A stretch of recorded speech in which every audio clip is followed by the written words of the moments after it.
प्यारे लाल की, गौ माता की।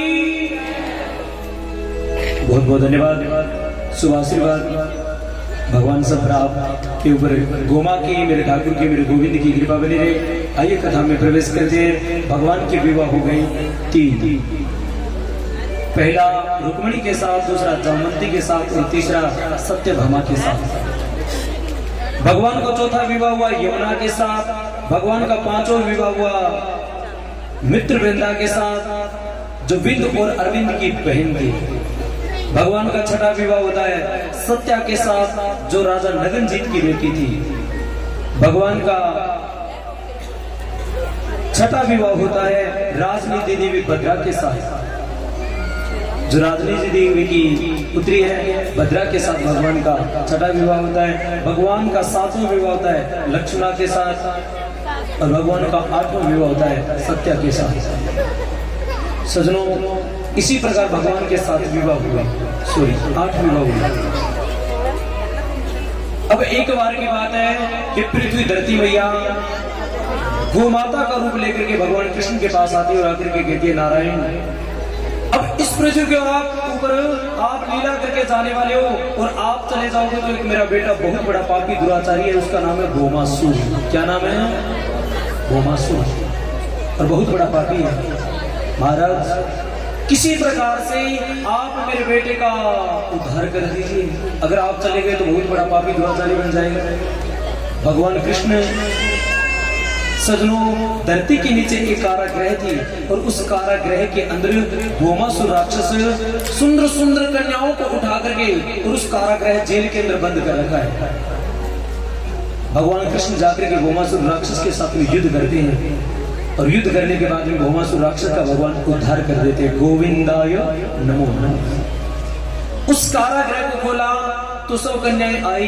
भगवान कहने लगे अपने अपने घर जाओ। कहने लगे महाराज, कोई बोले 1 दिन से आए, कोई बोले 10 दिन से आए, कोई बोले 1 महीने से आए। इतने दिनों से हमारे घरों से निकले, क्या हमारे माँ बाप अपने घर में आने देंगे? नहीं महाराज। भगवान कहने लगे चलो कोई बात नहीं, आपको रोटी पानी मिलेगा। बोले जी अभी हम कुंवारी है। और भौमासुर ने प्रण लिया था 21,000 कन्याओं को इकट्ठी करके उसके बाद में शादी करूंगा। भगवान बोले चलो कोई बात नहीं, आपको रोटी पानी मिलेगा। बोले नहीं, हम शादी करेंगे, हम कुंवारी है। भगवान बोले चलो कोई बात नहीं, आपकी भी शादी भी करवाएंगे।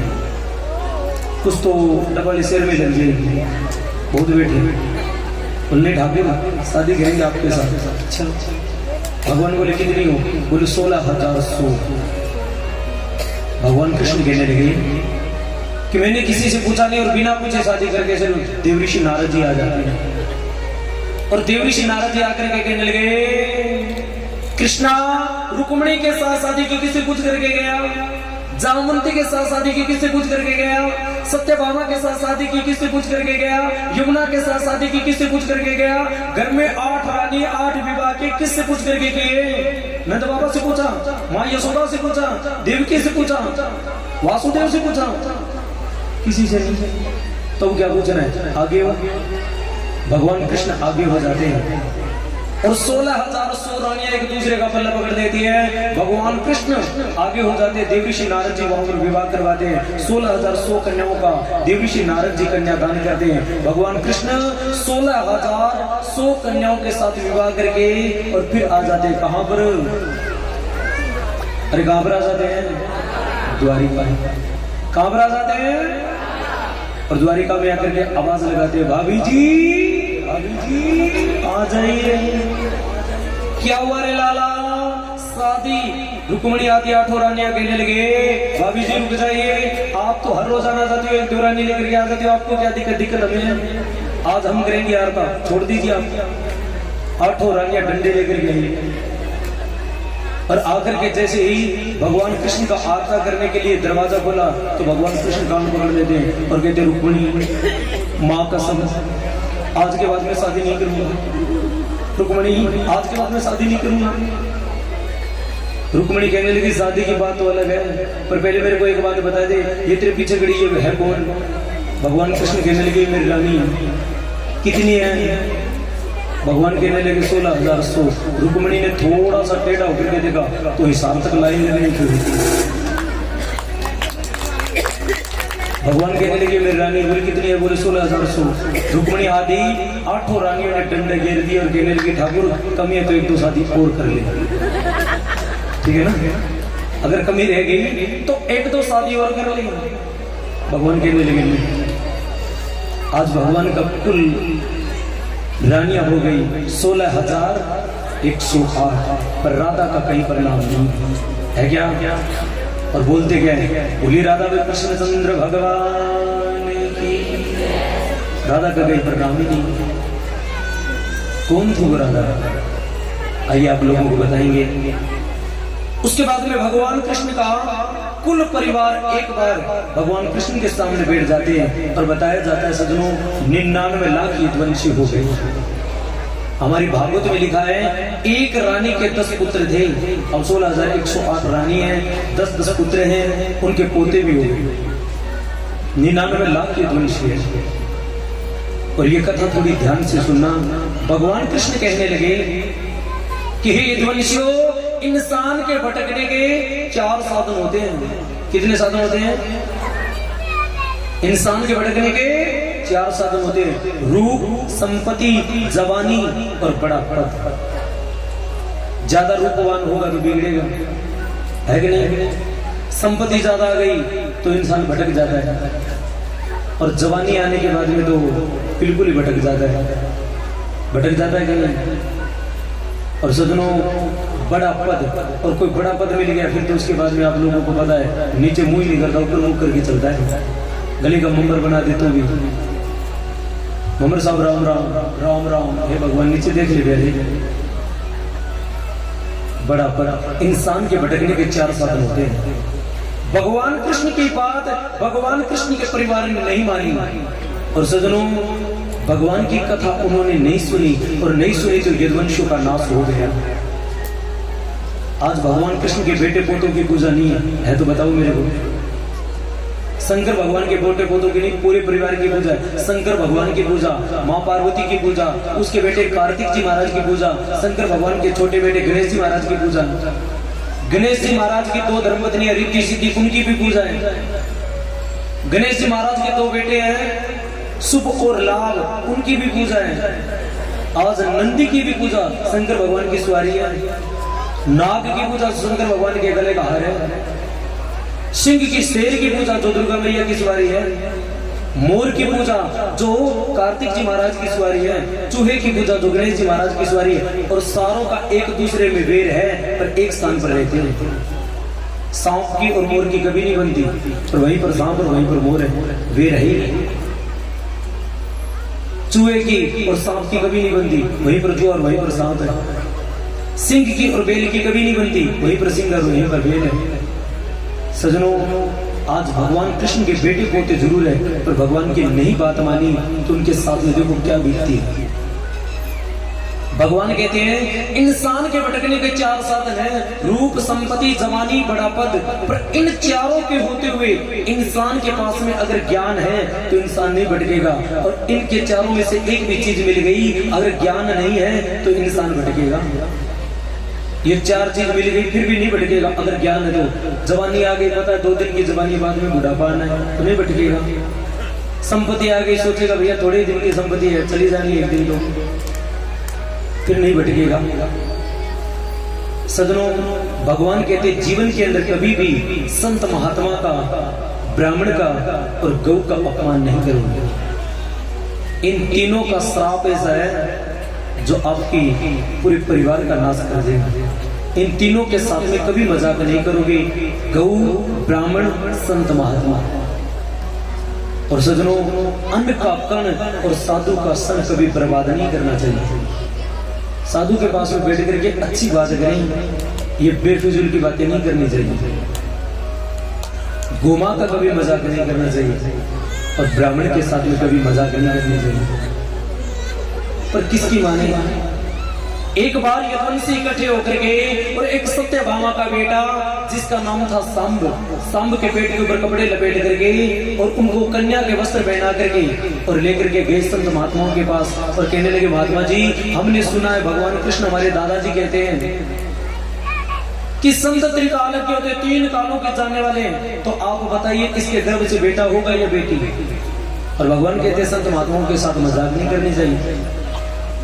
महात्मा लोग क्रोधित हो जाते हैं और कहते हैं यदुवंशियों विनाशकालीन विपरीत बुद्धि, आपके दिन बुरे आ गए। और ये कारण ही होता है सज्जनों, इंसान के जब दिन बुरे आ जाए ना, वो धर्म को जाकर के, गौ माता को जाकर के, संत महात्मा को जाकर के और ब्राह्मण को जाकर के गाली निकालेगा, उनको ठोकर मारेगा, उनके साथ वेर करेगा। और इनके साथ वेर करने के बाद में सोच लेना चाहिए अब तेरा विनाश पक्का है, तेरे को बचाने वाला कोई है नहीं। ये निशानी होती है। राजा परीक्षित ने भी संत का अपमान किया, गले के अंदर मरा हुआ सर्प डाला है। संत का अपमान करने लग जाए ना, सोच लेना चाहिए बस बेटा अब पूरे दिन तेरे आगे और तेरे को बचाने वाला दुनिया में कोई है नहीं। संत कहने लगे आपके पिता, आपके दादा भगवान कृष्ण तो संत महात्माओं की इतनी सेवा करने वाले, और आप संतों का मजाक करते हो। क्रोधित होकर के संत महात्मा श्राप दे देते हैं, जाओ यदुवंशियों, इसके गर्भ से ना होगा बेटा और ना होगी बेटी। इसके गर्भ से एक लोहे का मुसल होगा जो आप सभी यदुवंशियों का नाश करेगा।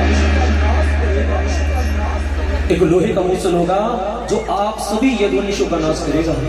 कपड़े खोल करके गिराने लगे, तभी सज्जनों क्या होता है, एक लोहे का मुसल आकर के धड़ाम से पृथ्वी पर गिर पड़ता है। यदुवंशी घबरा गया, यमुना के किनारे आए, आकर के उस मुसल को पीस करके यमुना में फेंकने लगे। सोचने लगे मुसल को पीस करके यमुना में फेंक देंगे तो ना रहेगा बांसुर, ना बजेगी बांसुरी, मुसल ही नहीं रहेगा, मरेंगे कैसे? यदुवंशी उस मुसल को पीस करके, लोहे को पीस करके यमुना में डालने लगे। उसी यमुना में आरा नाम का घास पैदा हो जाता है जो तलवार के समान तीखे चोंच वाले पत्ते थे, कांच जैसा तीखे तलवार के समान चोंच वाले पत्ते, और वो एक आरा नाम का घास पैदा हो जाता है। आखिर के अंदर एक लोहे की कील बची, यमुना में फेंक दी।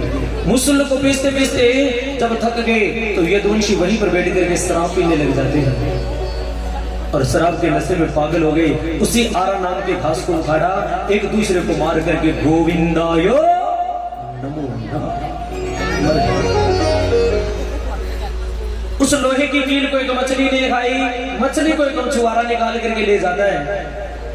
और एक राजा के लिए जब भोजन बनाने लगा तो लोहे की कील निकली, और वही लोहे की कील एक बाण बनाने वाले के पास में चली जाती है और बाण बन करके बालिया नाम के भील के पास आ जाता है, और वही बालिया भील भगवान कृष्ण के प्राण लेगा। देखो मौत कहां से चल करके कहां गई, क्योंकि संतों का श्राप था आप सभी यदुवंशियों का नाश होगा। अब बचाने वाला कौन है? सुखदेव जी महाराज कहते हैं राजा परीक्षित, मेरे नारायण, मेरे ठाकुर, मेरे गोविंद गौ ब्राह्मण संत महात्माओं के तो भगत थे और ब्राह्मण के तो चरणों को धोकर के पान करने वाले थे। सुखदेव जी महाराज कहने लगे, तो इतनी बात सुनकर के राजा परीक्षित ने कहा, महाराज ब्राह्मण के चरण धोकर के भगवान पिए? बोले बिल्कुल। ब्राह्मण के हम, ऐसा कौन सा ब्राह्मण था? सुदामा। कौन था? सुदामा। सुखदेव जी महाराज कहते राजा परीक्षित, एक सुदामा नाम का ब्राह्मण जो द्राविड़ देश के अंदर रहता है, भगवान कृष्ण का बचपन का मित्र था। बताया जाता है कि भगवान कृष्ण और सुदामा दोनों एक ही गुरुकुल के अंदर पढ़े। तो एक बार गुरु संदीपनी जी महाराज कहने लगे कि सुदामा, कल जो मैंने पाठ याद करवाया था वो पाठ सुना। सुदामा जी कहने लगे, महाराज मैं तो भूल गया। बोले देख बेटा, गुरुकुल का नियम है, ये ले भुनी हुई चने और जंगल में जाकर के लकड़ी लेकर के आऊं। सुदामा जी जब भुनी हुई चने लेकर गए और जंगल की तरफ जाने लगे, कृष्ण भगवान का नंबर आ गया, कन्हैया काले खड़ा हो, सुना पाठ। भगवान सोचने लगा अब लीला करने का वक्त आ गया। भगवान बोले जी जैसे सुदामा भूल गए ना वैसे मैं भूल गया, तो जैसे सुदामा गया वैसे तू चला था, ये ले भूली हुई चले। भगवान कृष्ण भूली हुई चले लेकर के और सुदामा का आवाज लगाते हैं, सुदामा, ए सुदामा ठहर बे, ठहरिए सुदामा, सुदामा भैया रुक जा। क्या हुआ कृष्णा, तेरे को भी पाठ याद नहीं? अरे कृष्ण और सुदामा दोनों वन के अंदर चल पड़ते हैं। भगवान कृष्ण कहने लगे, सुदामा मैं पेड़ पर चढ़ता हूँ, ये मेरे भुने बच्चे पकड़ ले, मैं लकड़ी तोड़ता हूँ, तू नीचे बैठ। सुदामा जी नीचे लकड़ियां इकट्ठी कर रहे थे, तभी भगवान ने ऐसी लीला की आकाश के अंदर बादल गरजने लग जाते हैं, बड़ी जोर से तूफान आता है, जोर से तूफान आता है। तो सजनों, जैसे ही तूफान आया तो भगवान कृष्ण आवाज लगाने लगे, हे सुदामा तू नीचे बैठ भैया, बरसात आ रही है। सुदामा जी बेचारे नीचे बैठे हैं। अब आपको पता ही भैया, बरसात ज्यादा हो तो भूख ज्यादा लगती है कि नहीं? सुदामा जी को लगी भूख, सुदामा जी अपने चने खा के कृष्ण भगवान के हिस्से के भी चने खा गए। भगवान कृष्ण नीचे आए और आकर के कहने लगे, सुदामा मेरे हिस्से के चने थे, मेरे को भूख लगी है। सुदामा जी कहने लगे, वो तो मैं खा गया। जा सुदामा, मेरे हिस्से के चने खा गया, मैं तेरे को श्राप देता हूँ, आज के बाद में तुम भूख मरोगे। सुदामा कहने लगे, ये कौन सी बड़ी बात है, श्राप 4 और दे दे और तू मेरे से दूर मत हो जाना, श्राप से मेरा कुछ नहीं बिगड़ेगा। सजनों, सुदामा जी द्राविड़ नगरी के अंदर आ जाते हैं। सुदामा की एक धर्मपत्नी जिसका नाम था सुशीला, और भगवान कृष्ण द्वारिका में 16,108 रानियों के साथ रहते हैं। सुदामा जी के घर में इतनी गरीबी आ गई। सुदामा जी सारे गांव नगरी से मांग करके कुछ लाते, एक रोटी बनती, 4 टुकड़े करके अपने बच्चों को दे देते। सुदामा जी की धर्मपत्नी परात को धोकर के पी लेती, और सुदामा जी वैसे हरे कृष्णा कृष्णा कृष्णा हरे हरे दिन बिताने लगे। एक दिन सुशीला को स्वप्न आता है, और स्वप्न के अंदर भगवान कृष्ण कहने लगे, सुशीला ये मेरे बचपन का मित्र भेज दे एक बार, ये तो आने वाला है नहीं, और मैंने श्राप दे दिया, मैं वापस भी ले रहा हूँ, भेज दे इसको। सुशीला सुबह उठ करके कहने लगी, जी मेरे को रात स्वप्न आया, उसमें मैंने सुना है आप द्वारिकाधीश भगवान कृष्ण के मित्र हैं। सुदामा जी कहने लगे, बिल्कुल, एक ही गुरुकुल के अंदर बढ़े हैं, तो महाराज क्यों ना उनको मांगने के लिए जाऊं? बोले नहीं, वो कोई मित्र नहीं जो अपने मित्र को दुखी कर दे, वो कोई मित्र नहीं है जो अपने मित्र को दुखी कर दे। ए सुशीला, मैं मांगने के लिए नहीं जाऊंगा। सुशीला कहने लगी, महाराज मैं गरीब ब्राह्मण की बेटी जरूर हूँ, पर एक बात सुनिए, मेरे पिताजी रामायण पढ़ते थे, और उस रामायण में लिखा है, धीरज धर्म मित्र और नारी आपत्ति काल परखिए चारी। मित्र की आपत्ति के समय परीक्षा ली जाती है, महाराज चले जाओ ना। सुदामा जी कहने लगे, देख सुशीला, गुरु के द्वार में, मित्र के घर में, और किसी भी धर्म क्षेत्र के ऊपर खाली हाथ नहीं जाना चाहिए। जो खाली हाथ जाता वो खाली हाथ लौट आता। मेरे को कुछ दे। सुशीला नगरी में जाती है और 3 मुट्ठी चावल लेकर के आती है, अलग अलग घरों से, क्योंकि सुशीला को पता था तेरे पति देवता मांगने वाले नहीं है, पर 3 मुट्ठी चावल को देख करके कृष्ण समझ आएंगे इसके घर में 3 मुट्ठी चावल भी नहीं है, कोई साबुत चावल, कोई टूटा हुआ चावल, कोई पीले रंग का चावल, कोई सफेद रंग का चावल। एक कपड़े को 10 जगह से सीम करके टांगा लगा करके और सुदामा को दे देती है। सुदामा जी लेकर के 3 मुट्ठी चावल और कृष्ण के द्वार पर पहुंच जाते हैं। तो आइए, हमारे बीच में बड़ी सुंदर झांकी है, एक बार भगवान के विवाह का सुंदर झांकी का दर्शन करेंगे, उसके बाद में सुदामा का मिलन करवाएंगे और फिर इस कथा को हम विराम देंगे। तो आप कृपया शांति का दान बना करके